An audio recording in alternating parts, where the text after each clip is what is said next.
अरे बबलू भाई अंदर तो देखो, ड्राइवर नहीं है, गाड़ी अपने आप कैसे चल रही थी?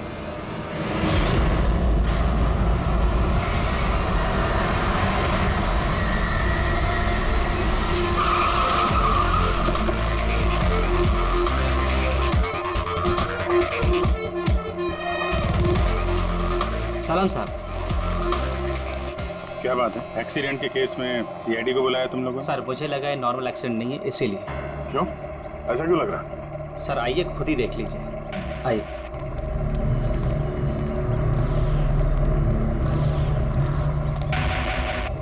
सर दरवाजा खुल नहीं रहा था, बड़ी मुश्किल से हमने खोला इसे।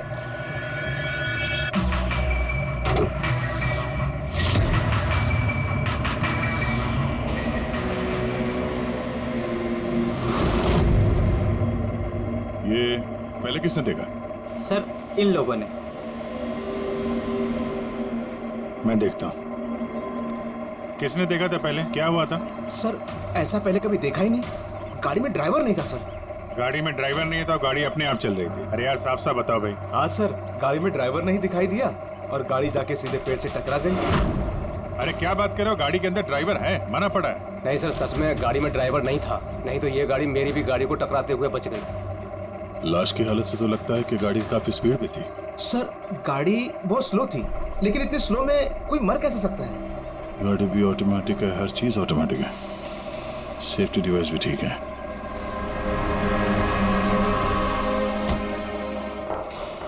ये लोग तो बोल रहे हैं कि इन लोगों ने इसे ड्राइव करते हुए देखा ही नहीं। अच्छा, तो हो सकता है ये ड्राइवर पहले से घायल हो, जिसकी वजह से ये ड्राइविंग सीट से फिसल के स्टीयरिंग के नीचे जो जगह वहां पे सरक गया और उसके बाद ही एक्सीडेंट हुआ। शायद इसीलिए नहीं दिखा होगा। कुछ पता चला कौन है? कुछ आईडी वगैरह? अरे हाँ, इसका नाम अमन है और उसका मोबाइल है पूरी तरह से टूट गया। और एक बात अभिजीत, ये गाड़ी ऑटोमेटिक है, ये देखो इंजन अभी भी ऑन है, ऑफ नहीं हो रहा है।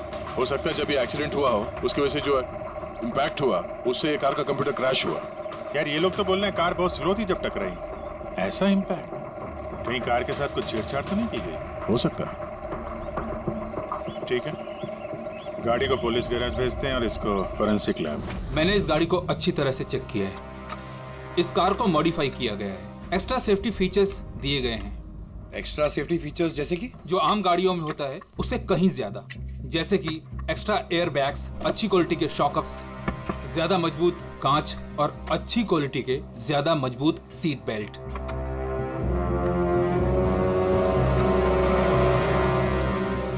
ये देखो, निकोटीन पैच। Nicotine patch? ये तो सिगरेट छोड़ने के काम में आता है ना? हम गाड़ी के सिस्टम को कंप्यूटर से लिंक कर सकते हैं? जी हाँ मैडम, एक मिनट।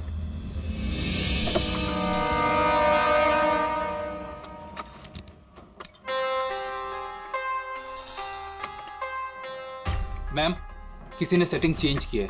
कार के सॉफ्टवेयर को हैक किया गया है। खिड़की के कांच से लेकर ब्रेक तक सब कुछ कोई और कंट्रोल कर रहा था। अगर सब कुछ कोई और कंट्रोल कर रहा था, फिर हादसे के बाद इंजन उसने बंद क्यों नहीं किया? टक्कर की वजह से कार का वायरलेस सिस्टम डैमेज हो गया था, इसलिए कार बंद नहीं हुई। गाड़ी को हैक किया गया?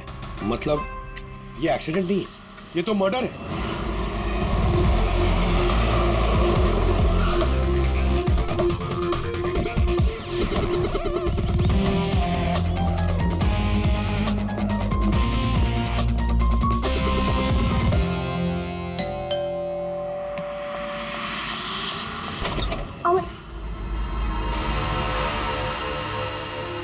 आप लोग? सीआईडी।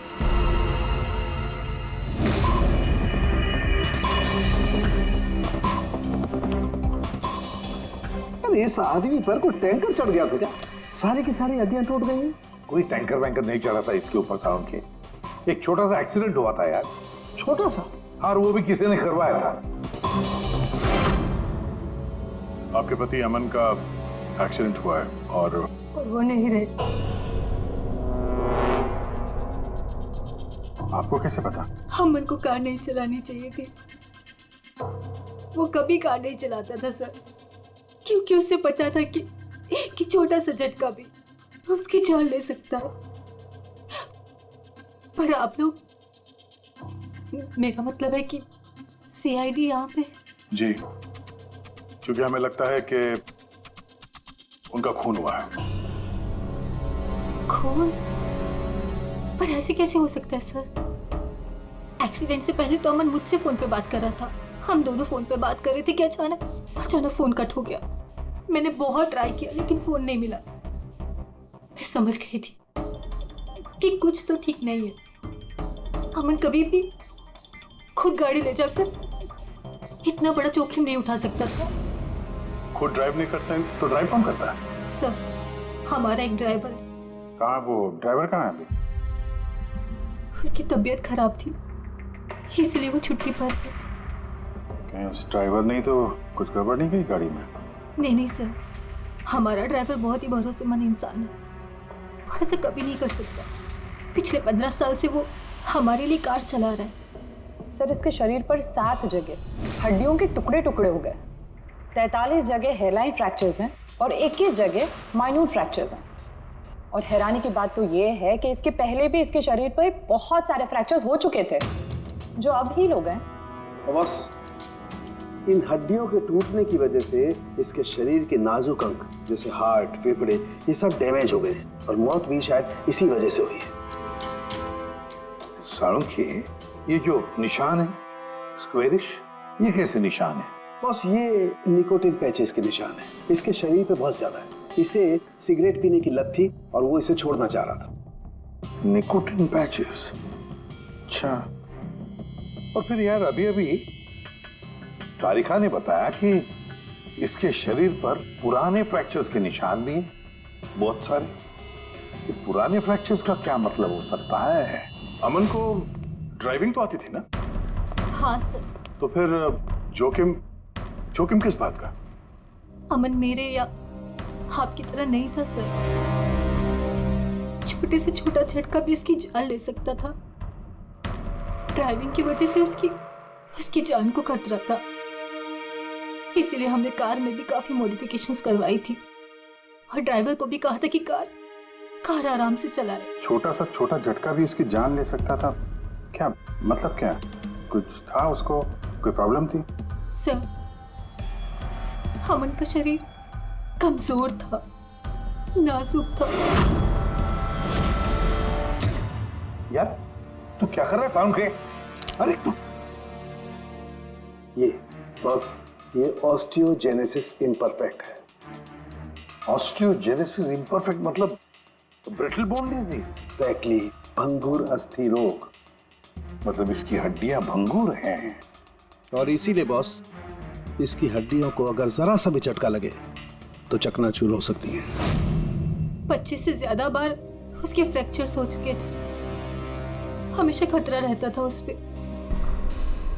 मुझसे जितना हो सके मैं उसकी सुरक्षा का ख्याल रखती थी ताकि उसे कोई झटका न लगे। घर में, कार में हमेशा उसकी सुरक्षा का ध्यान रखती थी। यहाँ तक कि जब अमन को पता चला कि सिगरेट पीने से हड्डियाँ कमजोर होती है तो अमन ने पूरी कोशिश की सिगरेट छोड़ने की। तभी इतने मामूली एक्सीडेंट से भी ये हाल हो गया था शरीर का। लेकिन वो अचानक गाड़ी लेके कहाँ गया था? सर, मुझे नहीं पता, लेकिन जब वो अकेला गाड़ी लेकर चला गया तो मुझे उसकी बहुत चिंता हुई और मैंने अमन को फोन किया। हेलो अमन। या बेबी बोलो। अच्छा, तो तुम खुद ड्राइव कर रहे हो। तुम्हें पता है ना तुम्हारा ड्राइव करना कितना ज्यादा खतरनाक है, लेकिन तुम मेरी बात सुनते तक नहीं। वैसे ऐसा कौन सा जरूरी काम था जिसके लिए तुम खुद गाड़ी लेकर निकल गए? ड्राइवर तक का वेट नहीं किया गया तुमसे? जरूरी था स्वीटहार्ट, लेकिन तुम परेशान मत हो, मैं गाड़ी आराम से ही चला रहा हूँ। अमन, मुझे ऐसा क्यों लग रहा है कि तुम मुझसे कुछ छुपा रहे हो? देखो सुप्रीति, मैं मानता हूँ कि मैं सारी बातें तुमसे शेयर नहीं कर पा रहा, लेकिन इसका मतलब ये नहीं कि तुम उल-झुल बातें सोचने लग जाओ। है कुछ प्रॉब्लम्स, मैं उन्हें सॉल्व कर लूँ, फिर तुम्हें सब कुछ बता दूंगा। प्रॉब्लम्स? तुम अभी क्यों नहीं बता सकते मुझे? क्योंकि ये सब खतरनाक है, वो लोग बहुत खतरनाक हैं, मैं तुम्हें नहीं बता सकता। खतरनाक लोग? Oh no. अमन, हेलो। कौन सा प्रॉब्लम? और ये किन खतरनाक लोगों की बात कर रहे थे वो? कुछ पता है आपको? सर, मैं कुछ नहीं जानती। अमन की किसी से कोई दुश्मनी, कोई बिजनेस राइवलरी वगैरह? इस बारे में मुझे कुछ भी पता नहीं, लेकिन हाँ, मयंक और नेहा आपकी शायद कुछ मदद कर सकते हैं। मयंक और नेहा? ये कौन है ये लोग? मयंक पेशे से एक वकील है और अमन का दोस्त भी, और नेहा अमन की सेक्रेटरी थी। अच्छा, ये मयंक का ऑफिस कहाँ है? अमन सर का खून? आप मैं नेहा, अमन सर की सेक्रेटरी। लेकिन अमन की मौत तो एक्सीडेंट में हुई है ना? जी, मौत तो एक्सीडेंट में हुई है, लेकिन एक्सीडेंट अपने आप नहीं हुआ है। करिए बताइए कि आप दोनों मिस्टर अमन को कब से जानते हो, मतलब कब से काम कर रहे हो उनके साथ? सालों से। हम लोग साथ में काम ही नहीं करते थे, बल्कि बहुत अच्छे दोस्त भी थे। अमन की बीमारी की वजह से ज़्यादातर बिजनेस वगैरह मैं ही हैंडल करता था। और नेहा जी आप? सिर्फ मैं और मयंक सर ही तो थे, अमन सर का पूरा बिजनेस संभालते थे। वैसे बिजनेस क्या है उनका? इन्वेस्टमेंट का बिजनेस है। हम लोग अलग अलग कंपनीज में पैसे लगाते थे, और जब वो कंपनीज में मुनाफा होने लगे तो अपना परसेंटेज वापस ले लेते थे। ऐसी 50 कंपनीज है जहाँ पर पैसे लगाए थे अमन ने। किस तरह का कंपनीज में इन्वेस्ट करते थे ये? वैसे तो कई सारी कंपनीज में पैसे लगाए थे, लेकिन उनकी सबसे ज़्यादा दिलचस्पी 20-30 फार्मास्यूटिकल्स कंपनीज में थी। फार्मा कंपनी या दवाइयों की कंपनी? जी, ये कंपनीज बहुत नुकसान में चल रही थी, लेकिन आपको तो पता ही होगा अमन की बीमारी के बारे में। और ये कंपनीज उसी बीमारी का इलाज निकालने की कोशिश कर रही थी, और अमन का सपना था कि इस बीमारी का इलाज संभव हो जाएगा तो किसी और को वो तकलीफ नहीं उठानी पड़ेगी जो उसे थी। और सर, अभी तो उन कंपनीज में फ़ायदा भी होना शुरू हो गया था। कोई दुश्मनी, किसी से कोई लड़ाई झगड़ा? नहीं सर, ऐसा तो कुछ नहीं था। अगर कुछ होता तो वो मुझे ज़रूर बताते थे। अमन की वाइफ का कहना है कि पिछले कुछ दिनों में वो परेशान लग रहा था। आपको जानती? परेशान तो थे, मगर मुझे कुछ बताया नहीं। मुझे लगा काम का प्रेशर होगा बस। आपने बताया था कि दवाइयों की कंपनी जो नुकसान में चल रही थी, उनमें से कुछ को फायदा होने लगा था। सबको नहीं सर, शायद एक को। मुझे उसकी डिटेल चाहिए। जी, मुझे अकाउंट चेक करना होगा। ठीक है। और मुनाफे के अलावा कोई ऐसी बात जो आपको अलग लगी या फिर कुछ अजीब सी हो, वो भी बता दीजिएगा।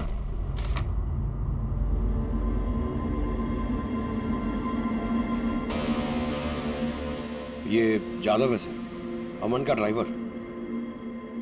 काफी परेशान लग रहा है वो। देखते हैं।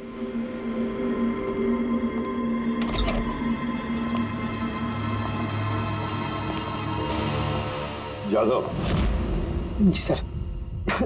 अमन के ड्राइवर है ना? जी सर। क्यों, छुट्टी पर क्यों गए थे तुम? साहब, बीमार हूँ और अमन सर ने मुझे खुद छुट्टी दिया था।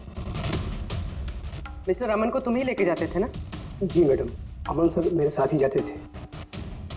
कभी वो कोई टैक्सी वगैरह नहीं लेते थे।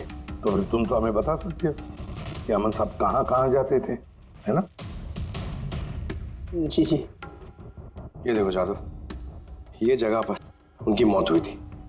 अब ये जो रास्ता है, ये कहाँ पर जाता है या फिर वो इस रास्ते पर कहाँ जा रहे थे, ये तुम्हें पता है? मुझे नहीं पता है। देखो, हमें पता है कि तुम इसके बारे में जानते हो।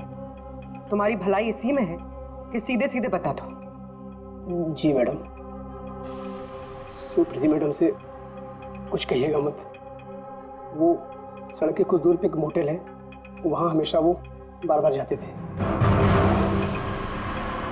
मोटेल में बार बार जाते थे? क्यों, उससे मिलने जाते थे? जी साहब, एक मैडम थी।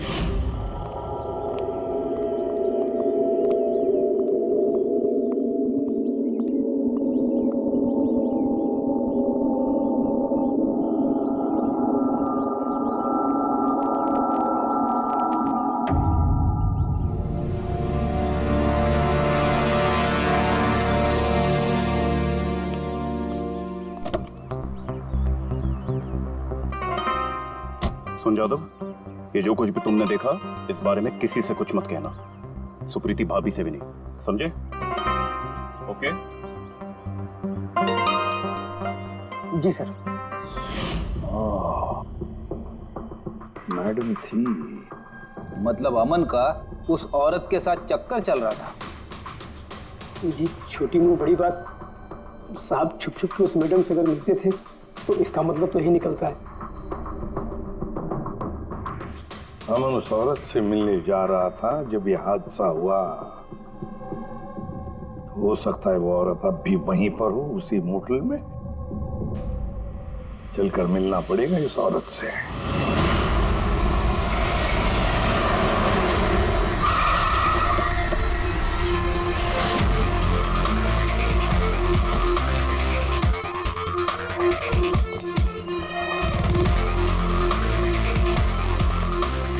Excuse me. Yes madam, how can I help you? हम किसी से मिलने आए हैं।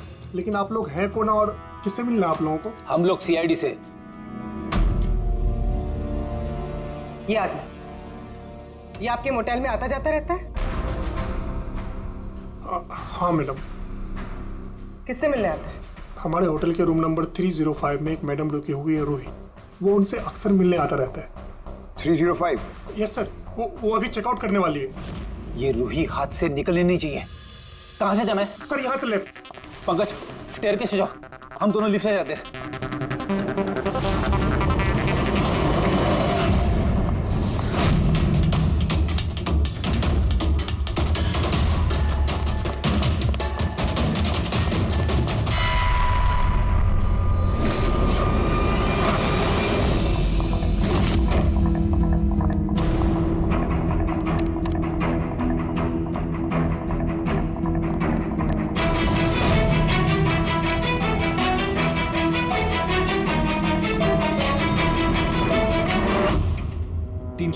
सर उतर।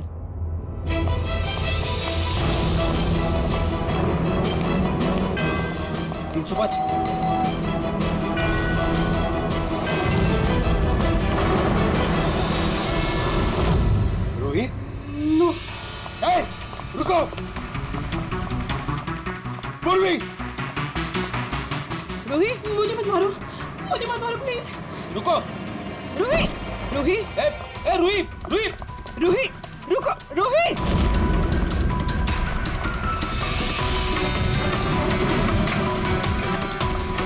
ए रुक जा। रूही, रुको। ए रुक जा। रूही, मार दो मुझे, लेकिन तुम लोग भी बच नहीं पाओगे। तुम लोगों का सच सबके सामने आ ही जाएगा। सच? कौन सा सच?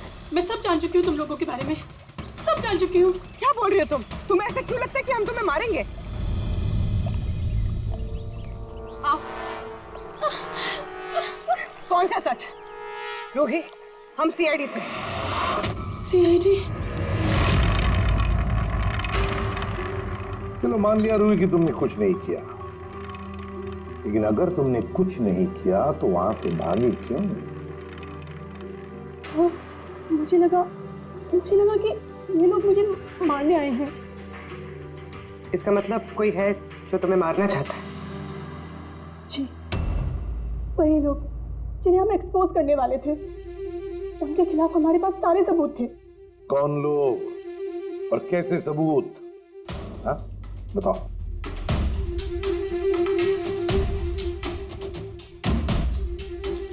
इसे तुम जानती हो ना, यमन है ना, इसी के साथ तुम मिलकर काम करती थी, इसी के साथ मिलकर तुम उन लोगों को एक्सपोज करने वाली थी जिसकी वजह से अमन की जान चली गई।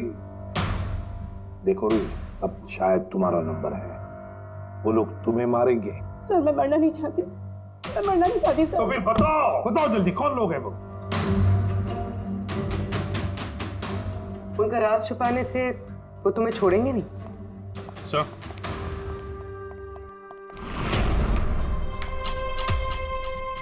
रूही, ये लो पानी पी लो, पियो। और मैंने जो कहा ठंडे दिमाग से सोचो, अपने बारे में सोचना जरूर। मैं आता हूं।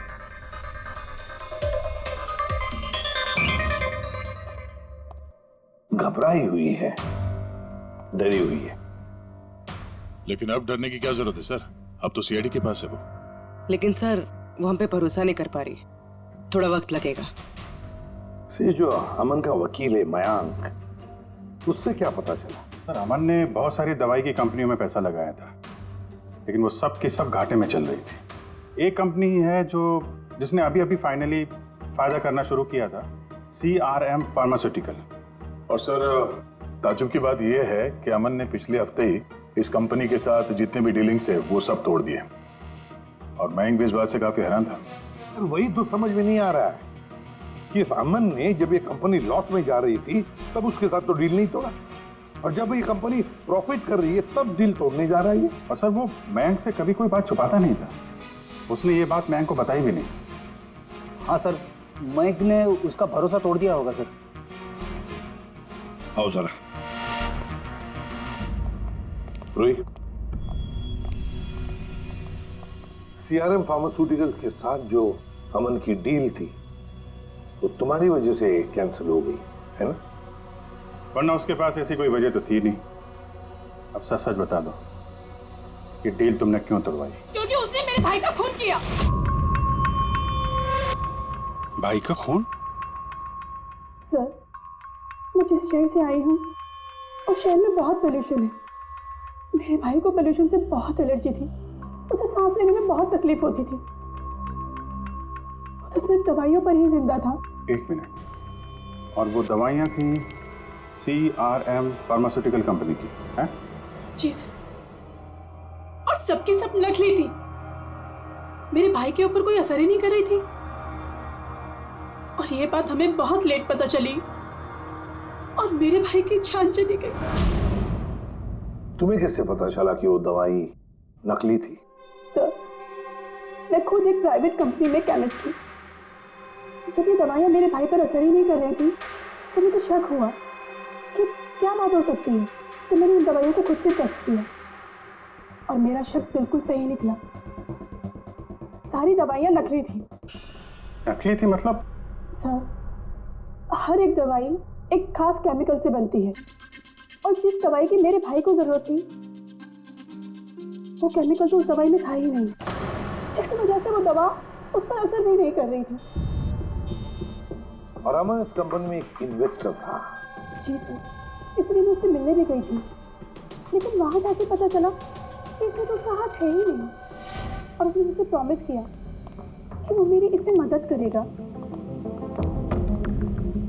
अरे सर, आप यहाँ कैसे? कोई काम था क्या? हाँ, ये मेरी असिस्टेंट रूही है। हेलो। इसे देखना था कि दवाइयाँ कैसे बनती हैं। देख सकते हैं? कैसी बात कर रहे हैं सर? आपको कैसे मना कर सकते हैं? आइए मैं दिखा देता हूँ आपको। एक काम कीजिए, आप मेरे साथ बॉस के यहाँ चलिए, रूही अपने आप देख लेगी। रूही तुम जाओ। मैं आप आइए। एक मिनट सर, ज्यादा आगे मत जाना, आप यहीं तक देखना। आइए सर, मैं लेकर चलता हूँ। आप आइए। आइए सर।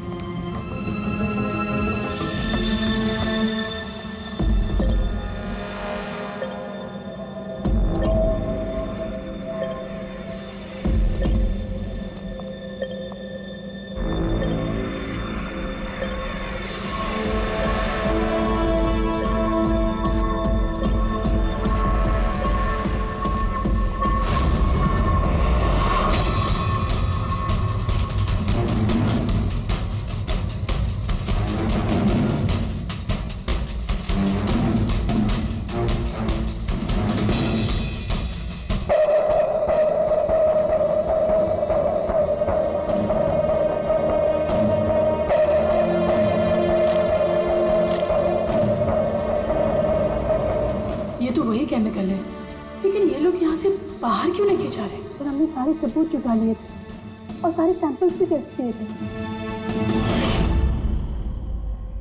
एक बात तो पक्की है कि सामन की मौत और CRM फार्मास्यूटिकल्स का कोई ना कोई संबंध जरूर है। कुछ ना कुछ तो गड़बड़ जरूर है। बॉस, इतनी सुरक्षित कार होने के बावजूद इसकी हड्डियां कैसे टूटी ये पता चल गया। अच्छा सर, अमन के खून में से हमें एक ऐसा केमिकल मिला है जिससे एपिलेप्टिक फिट्स आते हैं, मिर्गी का दौरा। माय गॉड, यार अमन को तो ब्रिटल बोन डिजीज था। मिर्गी का दौरा आ जाके वो गिर जाता, उसकी हड्डियां टूट जाती। इसी की वजह से इसकी मौत हुई है। तो मतलब जिसने भी ये किया वो जानता था अमन के ब्रिटल बोन्स डिजीज के बारे में। और उसे बड़े चालाकी से उसका नाजायज फायदा उठाया। पहले उसने अमन की गाड़ी का कंप्यूटर हैक किया और फिर एक्सीडेंट से पहले उसे उस केमिकल का इंजेक्शन दिया जिसकी वजह से उसे मिर्गी का झटका आ जाए।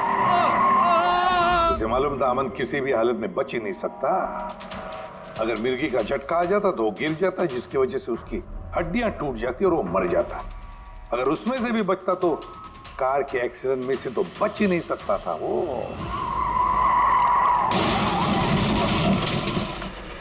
समझ कि मिर्गी का दौरा पड़ने वाला जो ड्रग है कितनी देर बाद असर करता है? बस कुछ घंटे तो लगते हैं। मतलब ये ड्रग अमन को एक्सीडेंट से कुछ घंटे पहले ही दिया गया था। सर कहीं ऐसा तो नहीं कि किसी ने इसे नींद में इंजेक्शन दे दिया हो सकता है। बस एक काम करते हैं, इस अमन की बॉडी को फिर से एक बार अच्छी तरह से चेक करते हैं, देखते हैं कहीं कोई इंजेक्शन का निशान तो नहीं है। तारिका? Yes sir. अच्छा साहब की सीआरएम कंपनी की नकली दवा के बारे में क्या पता चला? बॉस उन नकली दवाइयों में एम्फेड्रिन नहीं है।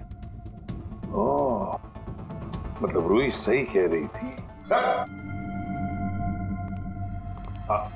सर ये कुछ केमिकल्स की लिस्ट है जो सीआरएम कंपनी ने पिछले महीने मंगाई थी। माय गॉड बॉस, इसमें तो वो केमिकल सबसे ज्यादा मात्रा में जो सीआरएम की दवाई में होना चाहिए था, 500 गैलन। 500 गैलन तो बहुत बड़ी गड़बड़ है, बहुत ही बड़ी गड़बड़ है। पंकज, अभिजीत और दया से कहो कि वो सीआरएम कंपनी में जाए और वहां से मुझे फोन करें। और फ्रेडी, तुम और पूर्वी अमन के घर जाओ और पता लगाओ एक्सीडेंट के दिन अमन से कौन कौन मिलने आया था। इंजेक्शन? सर, अमन तो इंजेक्शन से बहुत डरता था। ऐसा हो ही नहीं सकता कि वो खुद को इंजेक्शन लगा ले। अपने आप नहीं लगवाया होगा तो किसी डॉक्टर से लगवाया होगा। नहीं सर, अमन तो इंजेक्शन के नाम से कोसों दूर भागता था और उसकी हेल्थ बिल्कुल ठीक थी। अगर कोई भी प्रॉब्लम होती तो वो कम से कम मुझे बताता।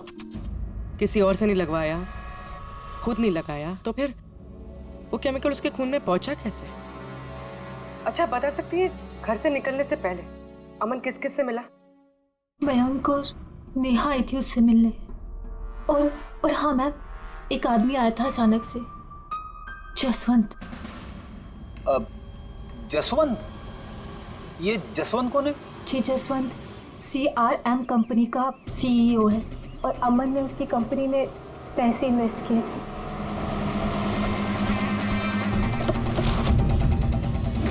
मिस्टर जसवंत, आप अमन के घर गए थे उससे मिलने के लिए उसके एक्सीडेंट के कुछ घंटे पहले? जी सर, मैं गया था लेकिन मिल नहीं पाया था। तो दरअसल उनकी वाइफ ने मुझे बताया कि वो सो रहे, तो मैंने सोचा वो शायद मुझे अवॉइड करना चाहते होंगे, तो मैं वापस चला आया। पापा, अमन ने हमारे साथ बिजनेस डील कैंसिल की, फिर भी आप उससे मिलने गए थे? जी बेटा, क्योंकि मैं उनको वापस लाना चाहता था सर। वो हमारी नई यूनिट के लिए बहुत जरूरी था। तो जसवंत जी, जब आप अमन से मिलने उसके घर गए तो वाइफ सुप्रीति के अलावा वहां कोई और भी था? मैं जब गया तब तो वहाँ कोई नहीं था, लेकिन हाँ जब मैं वहाँ से निकला तो उनके लॉयर मिस्टर मयंक और सेक्रेटरी नेहा, वो दोनों जरूर उनके घर आए थे। अच्छा, ठीक है, thank you very much. Boss, ये देखो, ये निकोटिन पैच का हिस्सा और यहाँ पर देखो ये इंजेक्शन का निशान। खूनी ने यहीं से वो मिर्गी के दौरे वाला इंजेक्शन इसे दिया है। इसका ये हिस्सा सुन्न करके, हाँ, और वो इस पैच के जरिए। इसे इमला पैच कहते हैं। इमला पैच? ये बच्चों को इंजेक्शन लगाने से पहले लगाते हैं ताकि वो पर्टिकुलर एरिया सुन्न पड़ जाए और उन्हें दर्द ना हो। अब बस ये इमला पैच और ये निकोटिन वाला पैच, ये देखो बॉस, ये दोनों पैच एक जैसे दिखते हैं, बिल्कुल एक जैसे।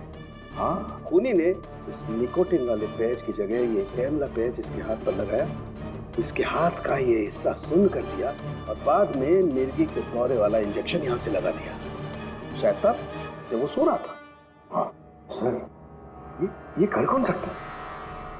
जसवंत तो एक हफ्ते से अमन को मिला भी नहीं, तो फिर? सर, वो मयंक या फिर नेहा, वो तो नहीं। पंकज, ये खेल कौन खेल रहा है तो हम पता लगा ही लेंगे। अब हम भी एक खेल खेलेंगे, एक ऐसा खेल जिसमें जीत सिर्फ हमारी ही होगी, हमारी जीत।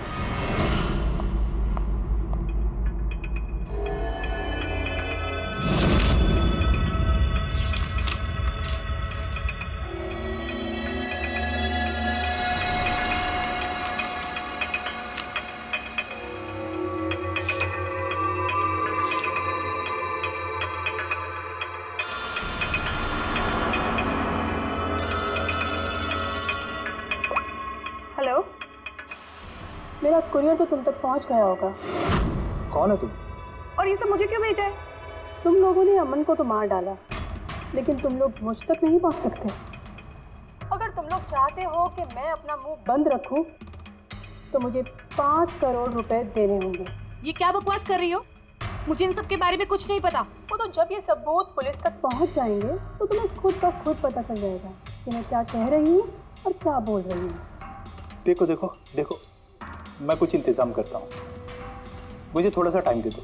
ठीक है, तुम्हें 2 दिन का वक्त मिलता है, मैं फिर कॉल करूँगी।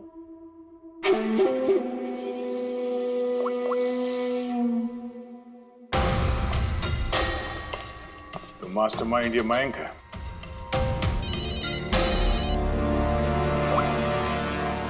Hello Abhijit sir. सर मैं मयंक बोल रहा हूँ। सर मुझे एक कोरियर आया और एक लड़की का फ़ोन भी आया और उसने मुझसे 5 करोड़ रुपए मांगे, तो मैंने सोचा ये बात आपको बता दूँ। नहीं नहीं, बहुत अच्छा किया तुमने, मैं देखता हूँ। Thanks. Thank you so much. Mayank का फ़ोन था। उसने उस कुरियर रूही के बारे में बताया सर, और उसने ये भी कहा कि उसने जानबूझ के समय मांगा ताकि हम इस तक पहुंच सके। तो ये मयंक नहीं बल्कि कोई और ही है।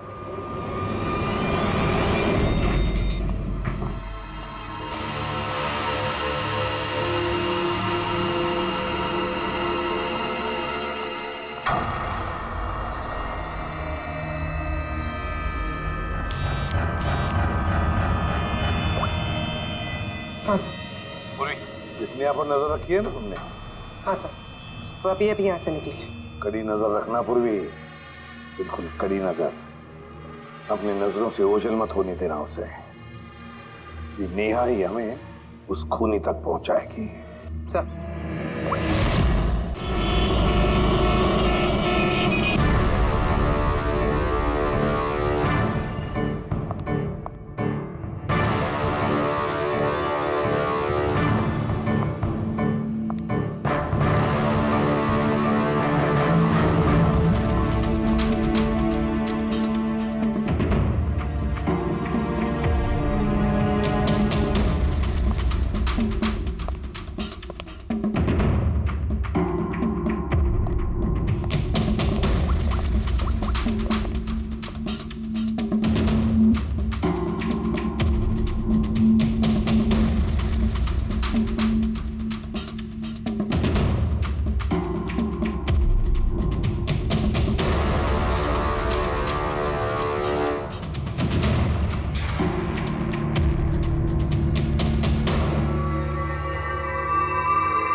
सब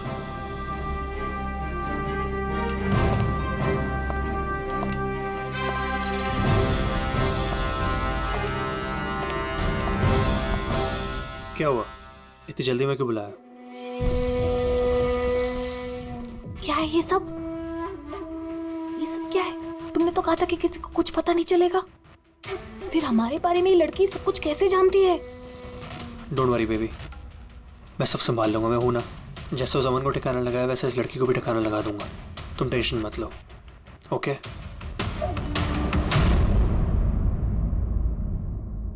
पहले हमसे तो निपट लो। You are under arrest, Mr. Ashwin.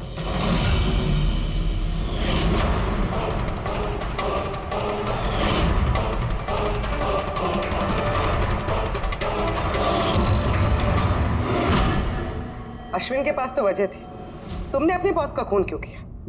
हम दोनों एक दूसरे से प्यार करते हैं। जब मुझे पता चला कि अमन सर सीआरएम फार्मास्यूटिकल की जांच कर रहे हैं, तो ये बात मैंने अश्विन को बता दी ताकि वो लोग अपनी गलतफहमियां दूर कर सके। लेकिन इसने तो अमन को ही दूर कर दिया, क्यों अश्विन? मैं जानता था कि अमन को कुछ समझाने का कोई फायदा नहीं होगा, वो तो हमें जेल भिजवा के ही रहता। तुमने मेरे भाई को मारा, अमन का खून किया और ना जाने कितने मासूमों की जान ली होगी तुमने अपनी इन नकली दवाइयों से। बिजनेस में बहुत घाटा हो रहा था, नुकसान पे नुकसान हो रहा था। डैड नहीं मानते, इसलिए उनको बिना बताए मैंने केमिकल्स को नॉर्थ इंडिया के प्लांट में बेचना शुरू कर दिया। उससे हम नशा बनाते थे, थोड़ा प्रॉफिट हो ही रहा था कि अमन ने सारा खेल बिगाड़ दिया। सिर्फ फायदे के लिए दवाइयों की जगह पे तुम ये जहर बनाने लगे थे, हाँ? मुझे कंपनी की हालत पता थी, मैंने अमन सर को अश्विन से मिलाया था ताकि वो कंपनी में इन्वेस्ट करके उसे डूबने में बचा सके। और अमन खुद को तुम लोगों से बचा नहीं पाया। ये सब कुछ मैंने अपने प्यार के लिए किया, मेरे अलावा कोई ये कर नहीं सकता था क्योंकि वो अपने निकोटीन पैच मुझे से मंगाते थे।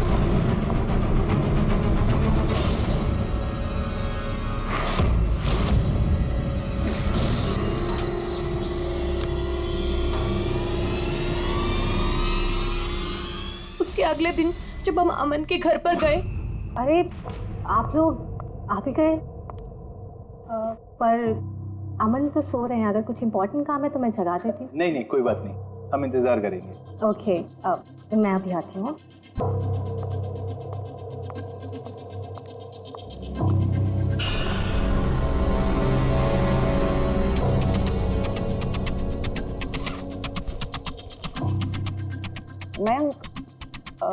मैं जरा वॉशरूम होकर आऊँ।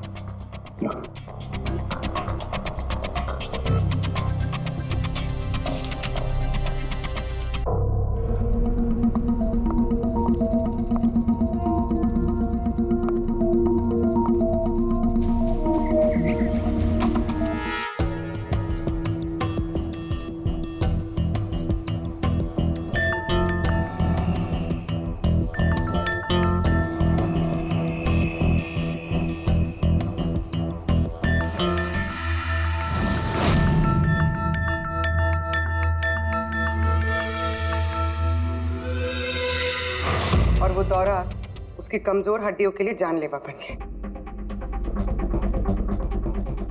और तुम चीफ टेक्नोलॉजी ऑफिसर, तुमने रिमोट कंट्रोल से अमन के कार के कंप्यूटर को हैक कर दिया और उसका एक्सीडेंट करवाया। कमाल का दिमाग पाया तुम लोगों ने, कमाल का दिमाग। काश यही दिमाग किसी अच्छे कामों में इस्तेमाल करते तो देश का भला हो जाता, समाज का भला हो जाता। पर नहीं, तुम्हारे इस टेढ़े दिमाग ने दो मासूम लोगों की जानें ली और पता नहीं कितने सैकड़ों लोगों की मौतें हुई तुम्हारी इस गलत दवाइयों की वजह से। तुम्हें तो कड़ी से कड़ी सजा होगी, शायद फांसी होगी तुम्हें।